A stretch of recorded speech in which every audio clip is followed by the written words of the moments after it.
Hi seven live show డెక్స్లో day 42 అనమాట. ఇవాళ ఇరుముల రోజు. ఇంకా పొద్దున్నే లేసి స్నానం చేసి ఇంకా రెడీ అయిపోయి ఇంట్లో దీపారాధన చేసుకొని ఇంటి దగ్గర మా స్వామి వచ్చాడు. ఇంకా తిరిగి కొట్టేసి పేటెం దగ్గరికి వెళ్ళిపోయాం పూజ చేసుకోవడానికి. ఇంకా గుడి దగ్గరికి అయితే వెళ్ళిపోయాం అనమాట. అందరం ఇంకా పూజ చేసుకొని పేటెం దగ్గర. ఇంక ఈ 5 రోజులు వీడియోస్ కొంచెం లేట్గా వస్తాయి, ఏమనుకోకండి. అంటే బస్సులో వాయిస్ ఓవర్ ఇచ్చుకోవడం కుదరదు కాబట్టి కొంచెం లేట్గా అయితే వస్తాయి వీడియోలు. ఇంకా పూజ అయితే అయిపోయింది అనమాట. ఇంక ఇరుములు అయితే కట్టేసం స్టార్ట్ చేస్తారు గురుస్వామి గారు వచ్చి.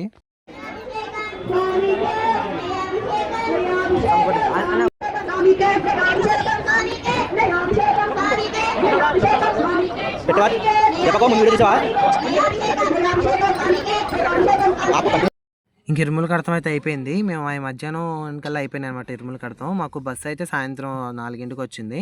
ఇంకా గుళ్ళోనే ఉన్నాము. ఇంకా భిక్ష అనేది పెట్టారనమాట గుళ్ళో స్వాములు అందరికీ.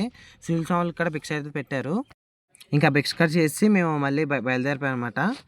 గుడి దగ్గర తిరుగుగా కొట్టేసాక ఇంకా మేము బస్సు ఎక్కి బయలుదేరిపోయాం. మా బస్సు ఎట్లా ఉంటుంది అనేది నెక్స్ట్ వీడియోలో చూపిస్తాను. ఇది పార్ట్ 1 అనమాట. ఇరుములది పార్ట్ 2 వస్తుంది. కంపల్సరీగా చూడండి. Thank you for watching.